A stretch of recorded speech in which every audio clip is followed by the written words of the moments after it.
আসসালামু আলাইকুম।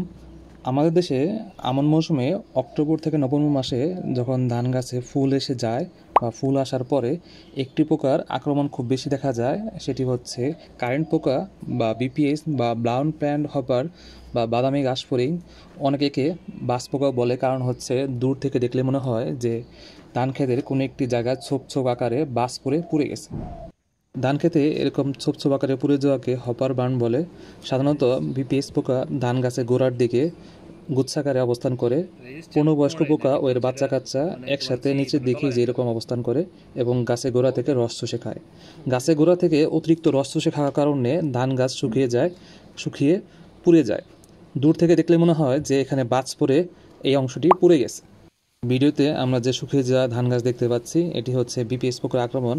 দেখেন যে মনে হচ্ছে পুরোটা হচ্ছে বাজ পরে পুড়ে গেছে, এরকম লাগতেছে। বিপিএস পোকার আক্রমণ হলে আপনি ধান ক্ষেত থেকে একটি ধানও ঘরে তুলতে পারবেন না। দেখেন প্রত্যেকটা গাছ কিন্তু একদম শেষ। বিপিএস পোকার আক্রমণ সাধারণত ধান খেতে যে অংশে সূর্যের আলো কম পৌঁছায় বা গাছের নিচে অবস্থান করে বা যেখানে হচ্ছে ছায়াযুক্ত স্থান, সেখানে হচ্ছে বিপিএস পোকার আক্রমণ প্রথম দেখা দেয়। তারপর আস্তে আস্তে সেটি ধান ক্ষেতের অন্যান্য অংশে ছড়িয়ে পড়ে। এমন মৌসুমে যখন টানা কয়েকদিন অতিরিক্ত বৃষ্টিপাত হয় বা জমিতে অতিরিক্ত পানি ধরে রাখলে জমি স্যাঁতসেঁতে থাকে, তখন এই পিপিএস পোকার আক্রমণ খুব দ্রুত বেড়ে যায়। এজন্য আমরা আমন মৌসুমে যখন অতিরিক্ত বৃষ্টিপাত হবে বা সেচের পানির পরিমাণ বেশি বেড়ে যাবে, তখন আমরা ধান ক্ষেতে অতিরিক্ত পানি বের করে দেব।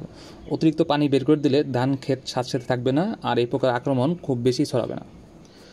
আমরা নিয়মিত জমি পর্যবেক্ষণ করব। জমি পর্যবেক্ষণ করার সময় যখন দেখব যে ধান গাছের প্রতি গোছায় 4টি পূর্ণবয়স্ক স্ত্রী পোকা বা পেট ফুলা পোকা দেখতে পাবেন, সাথে হচ্ছে 10টি নর্মাল বিপিএস দেখতে পাবেন, তখন আপনি ধান ক্ষেতে স্প্রে করবেন। আমরা ধান ক্ষেতের অতিরিক্ত পানি বের করে দেব। তারপর হচ্ছে 8 থেকে 10 হাত পর পর উত্তর দক্ষিণ বরাবর আমরা ধান ক্ষেত বিলি করে দেব। ধান ক্ষেত বিলি করে দিলে ধান ক্ষেতের ভিতর দিয়ে পর্যাপ্ত পরিমাণে বায়ু চলাচল করতে পারবে এবং আর্দ্রতা কমে যাবে। ধান গাছ যখন মোটামুটি শুকিয়ে যাবে, বিকালবেলা আমরা ধান ক্ষেতে কীটনাশক স্প্রে করে দেবো। কীটনাশক হিসেবে আমরা স্পানি কোম্পানির বাইচমক প্রতি লিটার পানিতে 3 মিলি বা প্রতি 10 লিটার পানিতে আমরা 30 মিলি করে স্প্রে করে দেবো ধান গাছের গোড়া বরাবর।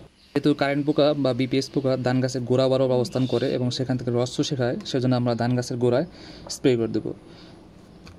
স্পানি গ্রুপের বায়োচমক ছাড়া আমরা পাইমেট্রোজেন গ্রুপের তরিত, প্লেনাম, বেস্টুরিয়া প্রতি লিটার পানিতে 1 মিলি করে মিশিয়ে স্প্রে করে দিলেও কাজ করবে। এমন মৌসুমে বিপিএস পোকার আক্রমণ খুব বেশি হয়। এই বিপিএস পোকার আক্রমণ প্রতিরোধে আমরা আলোক ফাঁদ ব্যবহার করতে পারি। আমরা যদি সন্ধ্যাবেলায় আলোক ফাঁদ স্থাপন করি, তাহলে সেখানে কিন্তু এই কারেন্ট পোকা চলে আসবে। তাহলে আমরা বুঝতে পারবো যে জমিতে বিপিএস পোকা আক্রমণ হয়েছে কি হয়নি।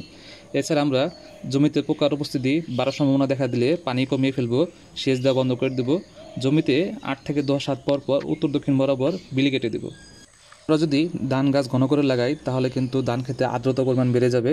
অতিরিক্ত আর্দ্রতা বা স্যাঁতসেঁতে পরিবেশে বিপিএস পোকার আক্রমণ খুব বেশি পরিমাণ বেড়ে যায়। সেজন্য আমরা লাইন লগো পদ্ধতিতে ধান রোপণ করব। এছাড়া আমরা গাছ টু গাছ দূরত্ব 6 ইঞ্চি এবং লাইন টু লাইন দূরত্ব 8 ইঞ্চি আমরা যদি মেনটেন করি, তাহলে বিপিএস পোকার আক্রমণ অনেকাংশেই কমে যাবে।